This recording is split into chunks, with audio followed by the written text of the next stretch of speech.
afternoon, good evening. Welcome back ulit sa ating channel na It's a Trap. So, eto, dalawang araw yung hindi maganda pakiramdam ko. So, dalawang araw rin ako hindi nakapagdilig. Kahit na nahihilo-hilo ako, makita ko dito dahil ako lang mag-isa ngayon sa growing area dahil si Mrs. nga noong mga nakaraang araw nasa Laguna bago ako magkasakit.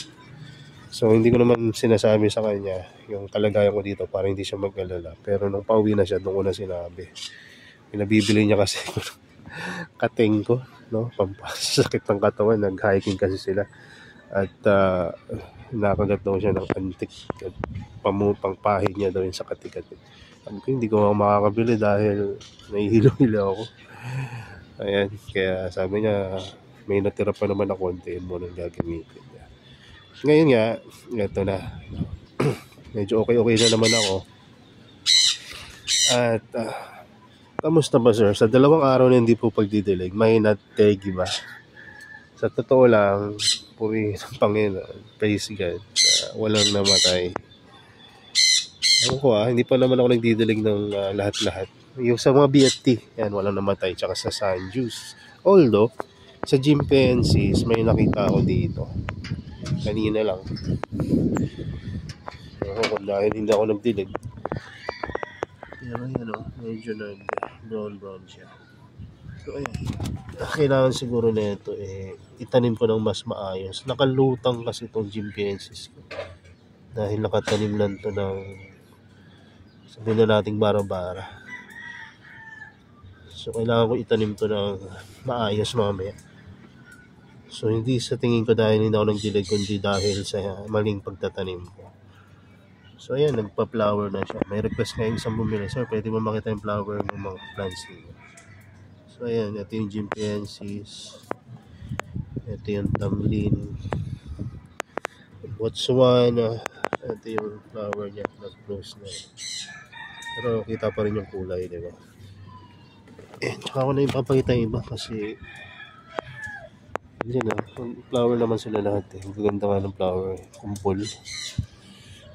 Ang video ko kasi natin para sa pagdidilig Kung kaya nyo pang hindi magdilig ng ilang araw samantalang pronounce nga na El Nino nga naman sa panahon ngayon, which is totoo dahil dapat sa panahon ngayon naulan-ulan na. At least umulan man lang after ilang buwan, pero walang ulan na maganda-ganda dito sa lugar namin. Although sa Mindanao, lakas ng ulan. Baha lang, kawawa naman yung iba. So sa dalawang araw hindi pagdidilig, ano nangyari? So wala namang masyadong naging casualties maliban nga doon sa Chimpanzees na spatulate. Pero pansin niyo kung gaano katindi yung pagka-dry na itong mga medium. Kung may tanim ito patay sigurado. Ganyan ka dry as in. Ito na niya, babagsak ko. Bone dry talaga.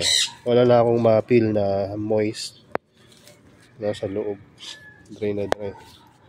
So didiligan na natin ito maya-maya lang. So papakita ko lang sa inyo ano yung nagiging palagayan nila kapag nag-dry. At ano yung pwede nyong gawin para hindi nyo ma-experience ito totally dry na sitwasyon na to. So sa dalawang araw karamihan naman na nag-dry yung hindi mga naka-water tray. Pansinin nyo itong mga nakapatong-patong lang dito na hindi naka-water tray. Dry rin sila. Ito dry rin to kaya inuna ko na kasi may tanim na marami. Pero namatay ba? Hindi naman. Siguro dahil may natira pa rin konting moisture. Ayan. Hindi na enough yung tubig ko ngayon. At tingnan nyo yung tubig ko anong kulay. Kulay barnis. Mga tubig yan na hugas ko dun sa mga may bumili kasi ng medium. Hinuhugasan ko muna yan. Imbis na itapon ko na tulad dati yung mga tubig, talagang kinukuha ko pa yung tubig na yon tapos nire-reuse ko pa kung hindi naman naabot ng mga 200. So, mga 20 na lang yan. Pero kulay barnis pa rin. So, ginagamit ko yan. So hindi ko na check dito yung mga ina-acclimate ko na plants kung nag-survive. Yan. Ito pa si Dixie Cola natin. Medyo lumalaki-laki na siya kumpara dati, di ba? So, ayan, no? Kung sakaling kagayahin nyo na hindi kayo magdidilig ng 2 araw, ito yung mga bagay na pwede nyo gawin. Una, ito, water tray. No, mahalaga yan, no? Huwag lang sobrang taas, pero mahalaga ang water tray para umabot ng mga ilang araw yung inyong mga halaman na hindi dinidiligan. Pangalawa, yung paglalagay ng mga wind, ano tawag dito? Wind barrier ba ito? Ay parang, ayun nga, no? Pag ICU. Pero sa akin, hindi naman po ICU kasi bukas yun eh. At net lang yung naharang ko sa kabilaan. Siguro malaking bagay yung hindi masyado na hanginan kasi nga hindi mas mabilis matuyo yung medium. Less hangin, so hindi matutuyo basta-basta. So yun. Sumunod, yung paso na ilalagay nyo. Kung talagang pwede kayong yung less na butas-butas, pwede yun. No? Pagka sa paso. Yung ganyan nangyari doon, no? Yung powder sa taas, napunta sa mga seeds natin. Pero okay lang yan. Walang problema dyan. Gulat lang ako kung tingin ko, may mga puti-puti dito. Galing yan dito. Ganyan kadry. Na-powderize na yung mga medium natin. But anyway. So, pagka less butas yung paso, syempre, less rin yung hangin na papasok dyan. Mas matagal matuyo. Ang disadvantage nun, prone kayo sa root rot, tsaka sa algae. Kaya, ayun nga, kung may time naman talaga kayo, pero tulad nyo yun, hindi ko masabi na masakit pala ako ng, pati nga 2 araw lang ako, hindi makakilos ng maayos. So, sa mga time na may mga emergency, hindi nyo naman water tray na agad lahat to eh. So, kung wala kayong kasama, napakahirap. Mamatay talaga tong mga halaman nyo. Ako natatawa kasi iniisip pa natin yung halaman kaysa dun sa sakit natin. Kasi kahapon, nahihilo-hilo ako. Taas ng lagnat ko eh. Madaling araw, nagchichill ako. Siyempre, papaliguan ko tong maliit ko na anak kasi napapasok sa school ng Friday yun eh. PE nila. So, kailangan ko paliguan kasi nga nung tuwing umaga siya naliligo. So, nagchichill ako. Parehas kami giniganaw kasi dito 23 pero dry yung panahon. So sabi ko tapos nung hinatid ko siya talagang lobat na ako. Tapos nung sinundo ko sa hapon nahihilo na ako. Nakarating ako dito sa bahay, hindi na ako makaakit dito dahil hilong-hilong na talaga ako. Kaya ngayon na medyo okay malaking bagay rin talaga yung mga herbal. Kasi nag-herbal ako dito nung kahapon. Hanggang doon ako sa baba. So, uminom ako na lahat ng herbal na pwede ko inumin. Serpentina, pansit-pansitan, at aloe vera. Lahat pang meron ako dito. Pero yun yun. Biglang tanggal yung lagnat ko kinabukasan. Itong ubo ko ay na lang natitira eh. Mamaya tanghali talagang magpupulbat na ako kasi puro half-bat lang ako nung nakaraan. So anyway, mga patalastas lang yun na pwede nyong gawin para hindi kayo trangkasuin. Kasi yung sakit ko talaga na yun, parang trangkaso na. Sumasakit yung mga kasukasuan ko. Alam nyo naman talaga, sino ba sa atin yung hindi pa tinatrangkaso? Alam na natin pakiramdam ng trangkaso. Pero ayun, mabilis na ako gumaling dahil dun sa mga herbal medicine na yun. So anyway, balik tayo sa carnivorous plant. So bukod sa water tray, pwede kayo maglagay ng mga plastic para less hangin. Pwede rin kayo maglagay ng net, pero hindi yan kasing effective tulad ng mga plastic na talagang kaharangan niya yung kaharangan niya talaga yung hangin totally. So, ang disadvantage lang nito pagka may plastic kayo, mas mainit sa kung saan nandoon yung plastic. Wala namang problema yung init na yan, basta yung root system nila malamig. Paano mo mapapanatiling malamig, sir, ang root system kung mainit yung paligid? paggamit ng water tray at paggamit ng sphagnum moss. Dahil ang sphagnum moss malamig, 'di ba? So ayun ang mga So ano pa ba? No, kung hindi kayo mahilig maglagay ng water tray, dahil sabihin niyo, sir, di ba, ikaw nga hindi ka masyado nagamit ng water tray, tapos re-recommend niyo sa amin yan. Nakabudo lang yan. So kung hindi kayo mahilig mag water tray, gamit na lang kayo ng tray, huwag niyo lagyan ng tubig. Para saan pa yun, sir, kung hindi mo lalagyan ng tubig? Kasi pag nagdidilig kayo, magkakaroon ng konting tubig na pwede pa rin ma-absorb ng plants niya. So ayun yung water tray na aabot lang ng isang araw, no? Matutuyo kinabukasan. So di ba? Okay rin yun, di ba? So kapag dilig na kayo sa top watering, tapos meron pang tubig sa ilalim, pero hindi kayo mawawater lang. So ayun yung ginagawa ko, no? So limited na kasi yung aking mga styro box dito. Paubos na. Wala na ako tulad dati. Nasa damak-mak yung styro box ko. So, ganun na lang yung ginagawa ko. Itong trays na mga ganito na galing kay Sir Albert Santos. Tama ba yung pangalan na nabanggit ko? So, ayan. So, bukod doon, no, pwede kayong, tingnan nyo yung mga medium kung gaano dami. Usually pag seeds, diba, mas mababa yung medium para hindi hanginin. Pero ako, tinataasan ko yung medium kasi para mas matagal matuyo yung medium nila. Ayan. So bukod doon, no, sa unang-una, water tray. Pangalawa, lagyan ng plastic para less yung pagkatuyo. Pangatlo, mas maraming medium kasi mas maraming medium, syempre mas maraming ma-absorb na moisture, matagal ring matuyo. Apat, no, mas diligan nyo ng mas marami yung mga lugar na kung saan mas mabilis matuyo. Like for example, itong area na to, pansin yung dulo na yan, mas mainit doon sa lugar na yon. So tested ko na, through experience, na natutuyo sila at maraming namatay na mga seedlings doon eh. So ngayon, ang ginagawa ko, bakit buhay na yung mga seedlings sa dulo ngayon? Dahil pinalitan ko na ng bagong seedlings. Ang dahilan bakit sila hindi namamatay ngayon, dahil dinidiligan ko na sila ng mas marami kaysa dun sa mga plants na nasa gitna, na mas matagal matuyo yung mga medium yan eh. Kasi nasa gitna, hindi sila masyado naarawan at nahanginan. So, yung mga gilid na mas diligan nyo yun. Tapos yung ibabaw or yung gitna pala, no, sakto lang. No? So, sa bawat growing area, iba-iba yung lugar na mas mabilis matuyo. So, i-adjust nyo na lang yun. So, yung rules, mas mabilis matuyo, mas diligan nyo para mas maraming ma-absorb na moisture.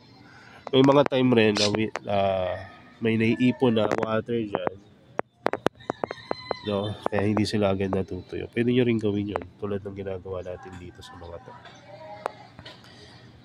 So yun lang. At minsan may didiligan kayo na kulang, kala nyo okay na dahil nabasa na yung ibabaw, pero natutuyo agad. Ang gawin nyo doon, i-water tray nyo lang muna ng isang araw, tapos ibalik nyo ulit doon.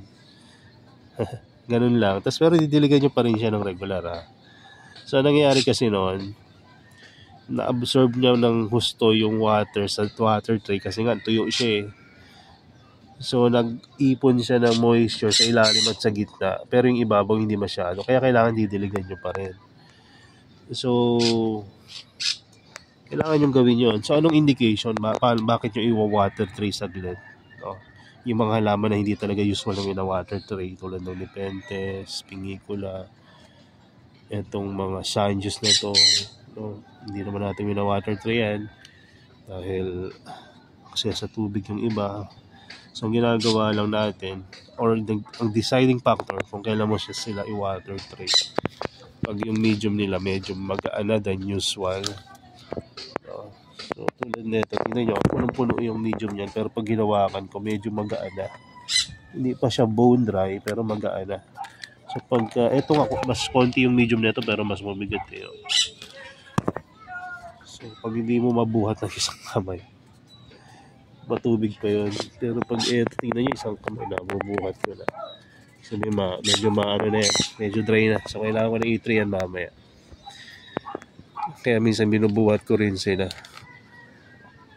Inaangat-angat para malaman ko kung natutuyo na. So yun, kaobserbahan nyo rin, may mga time rin na makikita nyo rin sa itsura ng halaman eh.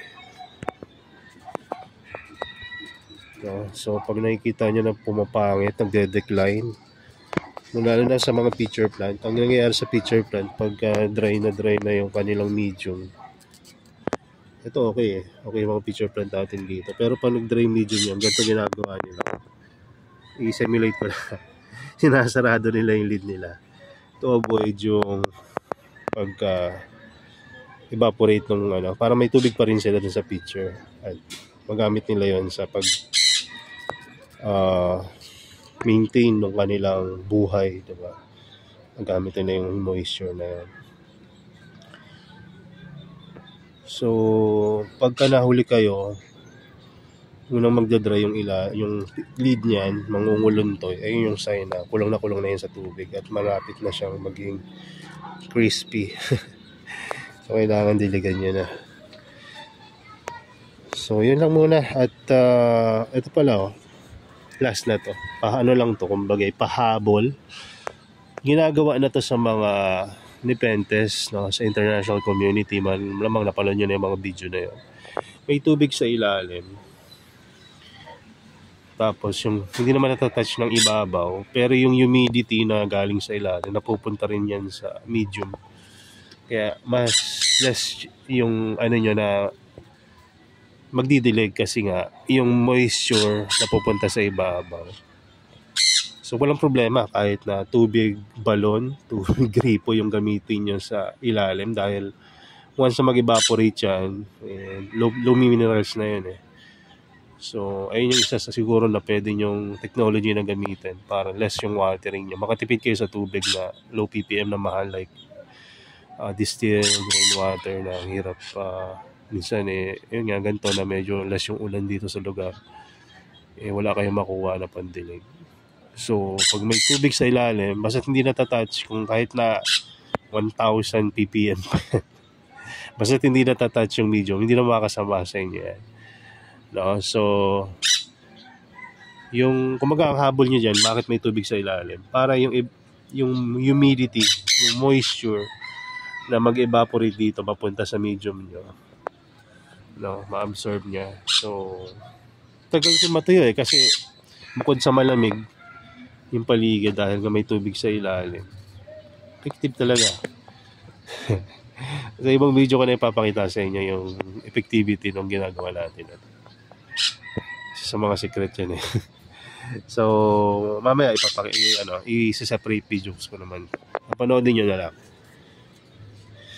No? So ano pa ba? Kung wala talaga kayong tubig ng may spare na pandilig sa mga carnivorous plant ninyo, pwede nyo gawin yung ginagawa ko na to. Yung cover talaga lahat. Parang ICU technique ng mga cuttings ng mga non-carnivorous and carnivorous plant. Ginagawa talaga to. Yung paglalagay ng plastic, 100% humidity dun sa iba. Ito naman hindi 100% kasi may butas pa rin to sa ilalim, sa gilid. Kumbaga sa ibabaw lang para hindi talaga matuyo agad. So nilalagyan ko to para kahit hindi ko to diligan ng ilang araw, okay pa. So ayan yung pwede nyong gawin. Hindi naman masama sa kanila yan. Buhay pa rin mo ngayon. Kahit nakaganyan siya, hindi mo dinidiligan. At kahit na ito, tignan nyo, yung iba niya naka-dome type talaga. Hindi natatouch. Pero natatouch itong ginawa ko eh. Kumbaga natatouch ng plastic yung halaman. Pero okay pa rin. Ang goal ko lang kasi dito, magkaroon ng mga nodes, ma-activate yung nodes, tapos mabuhay yung mga sphagnums na kasama dyan sa ilalim. Hindi ko na ipapakita kasi kita nyo na yun ng nakarang araw. Tsaka haba na ng video na to, 19 minutes. So yun lang muna. At uubos na tong memory ko, naka 4K resolution pala ako ngayon. So, yun lang muna. God bless and bye-bye.